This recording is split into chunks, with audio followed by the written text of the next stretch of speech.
दिल्ली मुंबई राष्ट्रीय महामार्गावर पिकअप गाडीने रस्त्याची सफाई करत असलेल्या स्वच्छता कर्मचाऱ्यांना चिरडले। यात 6 कर्मचारी ठार झाले तर 5 जण जखमी झाले आहे।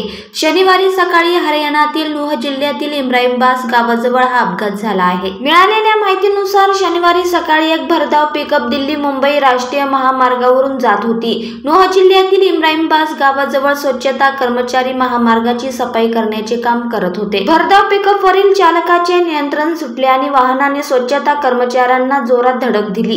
हा अपघात इतका भीषण होता की 6 कर्मचारी घटनास्थळीच मृत्युमुखी पडले।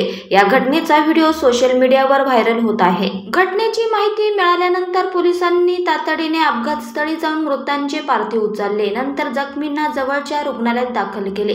पोलिसांनी पिकअप चालकाविरोधात कारवाई सुरू केली आहे। मृतदेह ताब्यात घेतल्यानंतर पोलिसांनी ते रुग्णालयात शवविच्छेदनासाठी पाठवले असून त्यांची ओळख पटवण्याचे काम सुरू आहे।